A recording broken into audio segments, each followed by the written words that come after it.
Hello there, Leos. Welcome to your reading.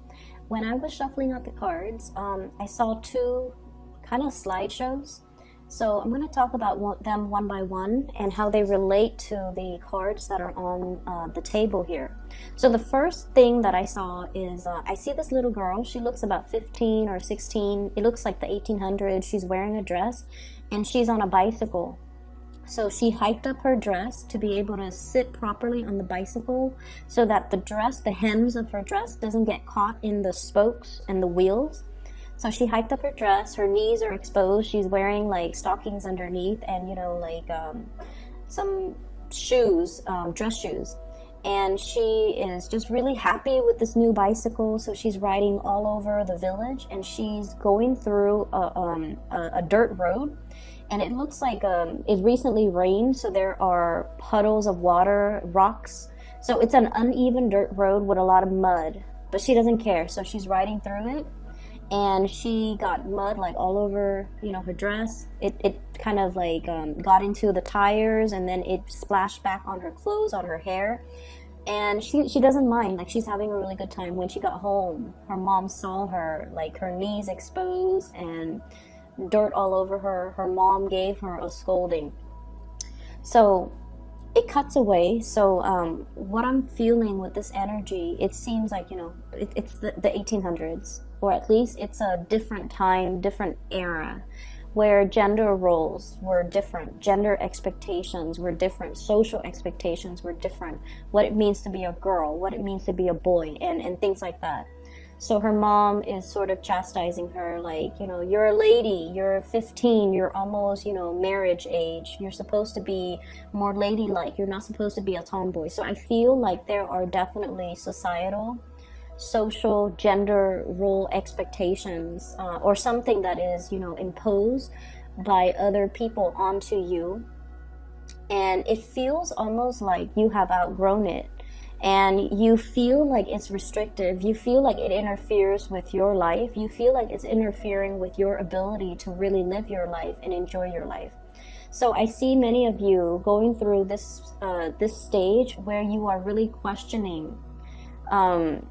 You're questioning, what it is that's making you really happy and why you're not able to pursue it. Okay, that's the main thing.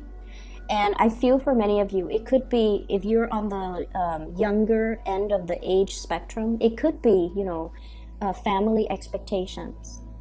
You're supposed to go to school. You're supposed to be a doctor. You're supposed to be a lawyer. You're supposed to be ladylike. Women are supposed to behave like this. Men are supposed to behave like this. And, it's everything seems like, or the people around you seem very, very reputation conscious, okay? If you're a little bit older, like if you're, for example, in your 20s, people around you might be like, oh, what did you do before this? Or what school did you graduate from? And it seems almost as if they care about these things more than you as a person. Like they care about what school you graduated from, where did you get your degree, where did you get your education, who are you connected to. So it's like very reputation conscious, okay? So the environment that you're in, you feel almost like it's either very narrow-minded, or you feel that people care about all of these superficial things that don't really, at the end of the day, don't really have a lot of substance, don't really have a lot of meaning. But nonetheless, they care about these things. And so I see many of you following, and you guys are like a very fierce sign. You're not one to follow the herd. However, I also feel like you guys are also very, very family oriented. So I'm sensing like if you grow up in an environment where mom and dad groom you for a specific, life path, for a specific career, for a specific, Ivy League school even, you don't want to disappoint them. But it gets to the point where you feel like life is going one way, and the bottom line is you're questioning, you're questioning these chain of events. You're questioning the choices that have led you to this very moment, and you're also questioning whether or not you're just kind of like, going with the tide, or whether or not you are conscious or consciously making these decisions because they make you happy, or whether or not you are making these decisions or living a specific life path to appease other people, or it's because something that, you know, it has always been done, tried and true. And so you kind of like took it as gospel and you didn't question it. So I see this major awakening, this major epiphany coming into the picture. Crossroads as well. Am I still happy with it? Is this all there is to life? Is this something that is meant for me? Or is this something that I just kind of found myself walking this path? But is there other, you know, like, are there other things out there for me that can bring me more emotional fulfillment? Okay, so I see all of these question marks kind of popping up when I shuffle your cards. And I feel like the energy can be very, very liberating if you're looking to break out and you know, go out into the world and make your mark on the world. And then on the other hand, I feel for others of you who are a little bit more status quo oriented. I also feel like some of you are a little bit scared of these changes that are coming through, things that are outside of your control, or things that you have always known to be true. All of a sudden you're reassessing. Okay, first of all, the way this energy is coming out, this is a card that really drew my attention. Your ship's coming in, something that you have really, really, really waited for a very long time. I usually think of this as like a big opportunity, study abroad, going overseas to do some type of research work for some of you, because that did come through. So for example, you might be studying to be, you know, like a doctor, right? And you're like, oh, I'm just gonna be an MD, just like a general practitioner. And then you take a course and then you're just like, you know what, maybe I want to do public health. Maybe I want to go to like, you know, pandemic zones and study like cultures and do microbiology or do epidemiology and study the transmission of diseases. And maybe I need to go to more of a tropical area or go overseas to a place where access to medicine might be very, very scarce.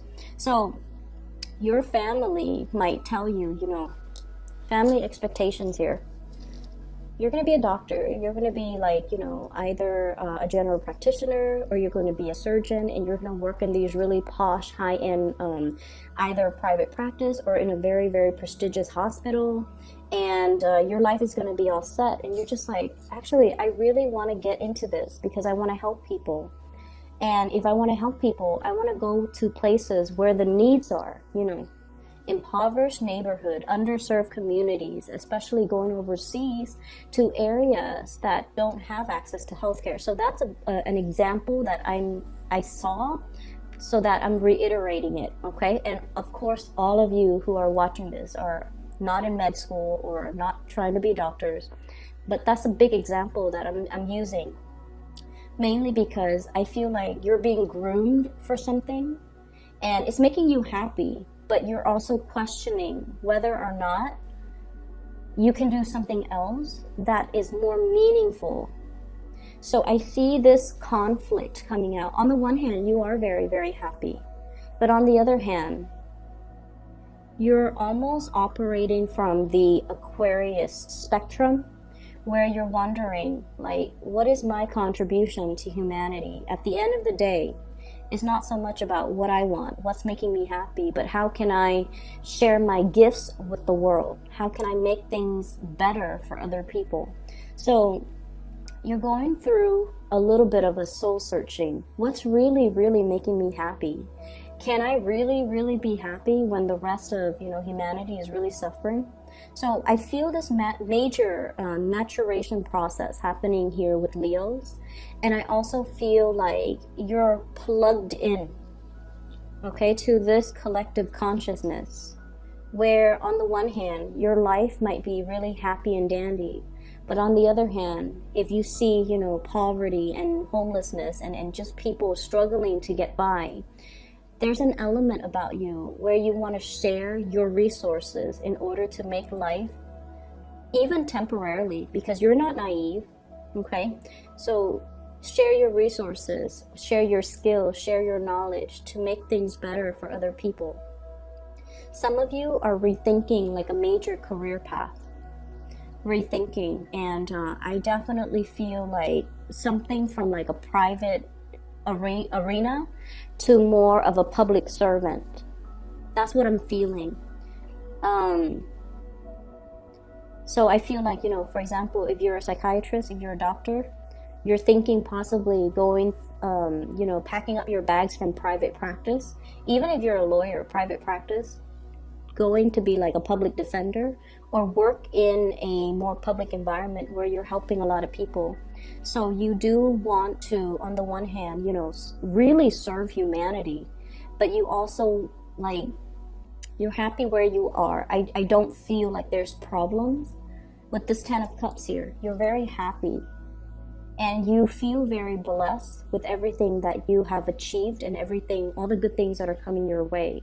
But on the other hand, it's almost like you can't really sleep at night if there are people struggling out there in the world, okay? So that's what I'm sensing. The second image that came through for you, and it's really weird, and I don't know why, I'm not seeing people, but I'm seeing animals.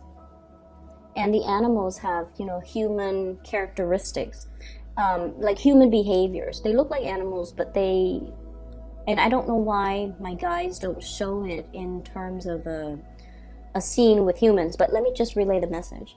So there's this nest, it's in the tree, and there are 3 little birds that have hatched from these eggs, and the mother is there. So there's a nest in the tree, there are 3 little birds, and the mother bird, the female bird, is there as well, watching over her 3 kids. And then the dad bird comes back. He has like worms and grubs in his mouth, and then he feeds the kids. And then the mom and dad seems like they're bickering. So then the dad was all like, okay, I've done my part, I've fed the kids, now I'm gonna go off and play. Okay, so that's like the image that I'm seeing, and that's why I question, like, why don't I see humans? Like, why isn't it just the mom with the kids, dad comes home, gives them money, and then takes off? So what I'm feeling here is a situation where 2 people potentially could be staying together because of obligation, okay?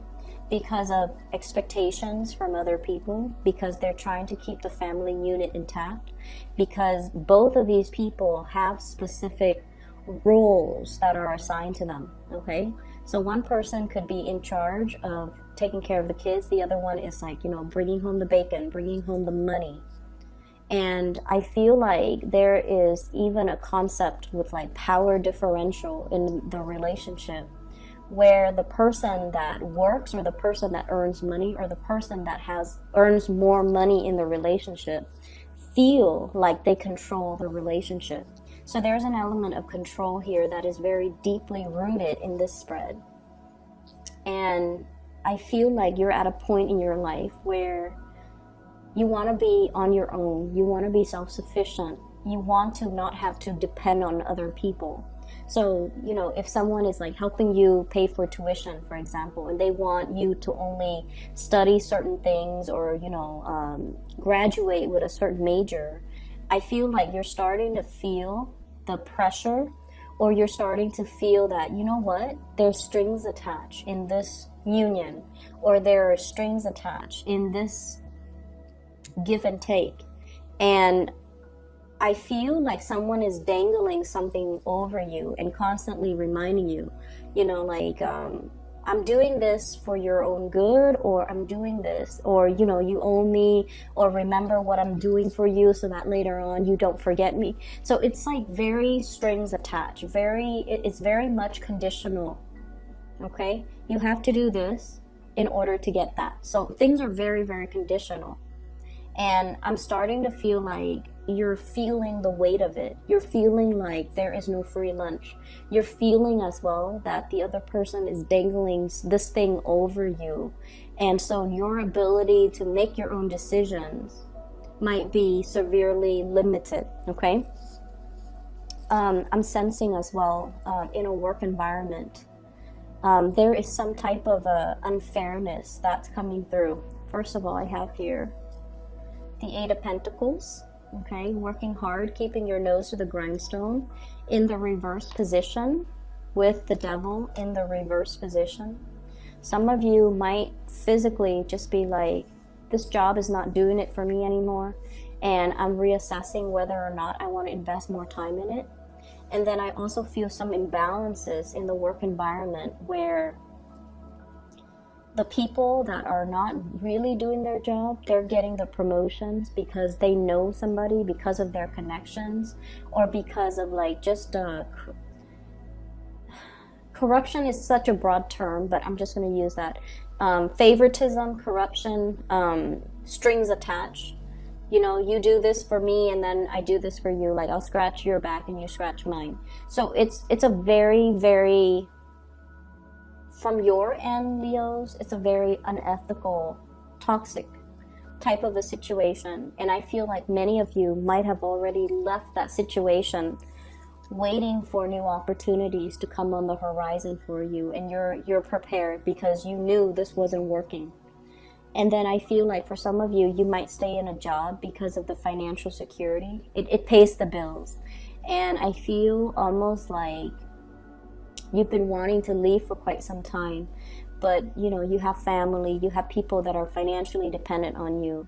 And it's making it harder and harder and harder. But I feel like this might be the breaking point where you start to realize your worth and you're starting to want out and seek new opportunities, okay? And then going back to the birds, okay? The one that brings home the grubs and the worms, he's like, okay, I've done my part, now I'm gonna go off and play.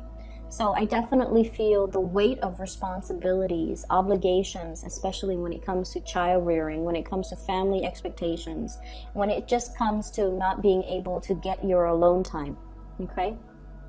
I see a lot of people crowded in an environment. Everything is just very, very crowded. A lot of activities, a lot of things are happening around you. And it seems like you want a moment of peace. You want some solitude. You have a lot of things that you need to get done. So for some of you, if you're working from home, there's like kids running around or, you know, family members dropping by unannounced and the doorbell's always ringing or text messages are constantly dinging or your phone's always going off, or there's like animals, pets, children, just a whole barrage of activities happening around you. And take yourself to the library, take yourself somewhere else where you can get your work done. And then I also feel for others who are, you know, in between jobs, who are trying to apply for a job, getting their resume together, looking for jobs online, and it's almost like the responsibilities that you have to contend with is delaying the job search process. Okay, so that's what I'm feeling. And so somebody once gave me like the best advice. And it is like the best advice I've ever heard. One of the best I've ever heard. And he's a father of a friend. And he mentioned to her when she was looking for work, treat the job search as a full-time job. You wake up at 7, you get ready. At 8, you sit at your computer, or 7 to 8, you eat your breakfast or whatever. And then at 8 to 5 p.m., you sit at your computer and you look for work, you apply for it one after the other, you take your lunch break at 12, and then you stop doing the job search at 5. And he goes, and then the next day you repeat. So you treat the whole job searching process as if it's a full-time job. And once you get yourself in a pattern, once you are responsible, once you are diligent, and I feel like, you know, that's when the serious jobs are going to be in the picture. Treat it like a full-time job, okay? Be serious with it. And don't just bookmark it and let it sit. When something catches your fancy, apply for it right away. That way you can knock it down. And he also said, like, as well, create a quota for yourself. So for example, today I'm going to apply for 5 jobs, and then until you finish those 5 jobs applications, that's when you call it a day. And then the next day set a quota for yourself. But either way, we have to treat it like a full-time job. And so I see some of you're kind of like sitting at home trying to do these job searches, or trying to fix your resume, or trying to apply for these job applications. And it's not a fun process. And I see kids around you like, Mom, do you look at what I'm doing? Or Dad, look at what I'm doing. And so you're getting a lot of distractions. And so, block out some time, go to the library, go to a coffee shop with like internet, and try to take care of things from your end. And don't feel guilty that you kind of need to, be away from people. There's nothing wrong with that. You need to do what you need to do to take care of yourself first, and then, resume your life after. Okay, so that's what I'm feeling. And I do see money being a little bit of an issue for many of you. So I have here the 8 of Pentacles. Whatever that was stably coming in is no longer coming in. And then we also have as well the 2 of Pentacles. This is kind of like making ends meet. Usually piecing together a few part-time jobs in order to get by, in order to make rent, in order to pay the bills at the end of the day.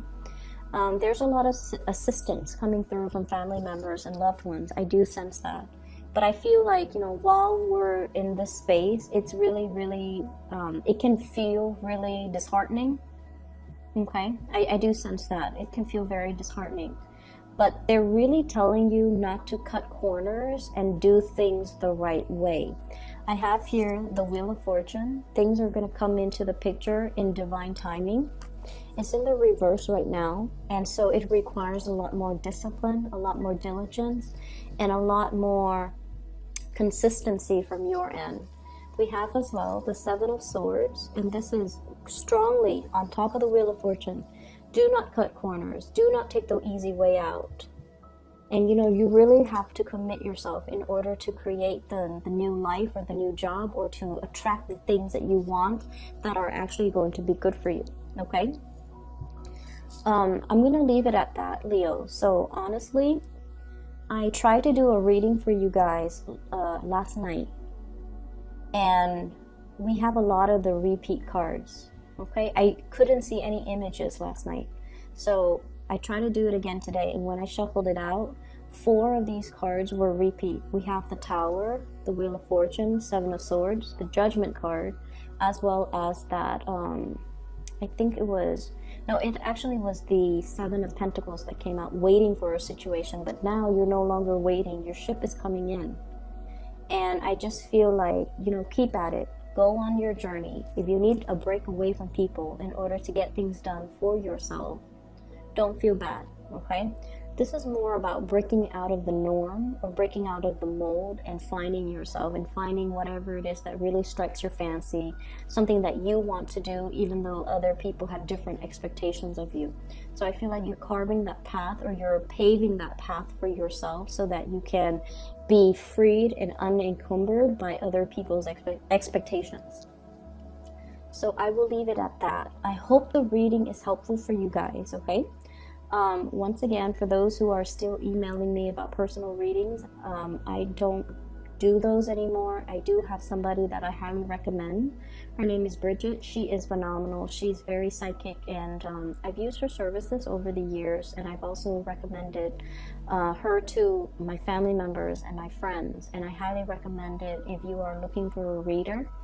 I put a link to her scheduling webpage in the description box below, so if you want to book a reading for yourself, or for somebody that you know, I highly recommend her. Okay, so best of luck with everything, Leos. I will be back next month. Okay, take care.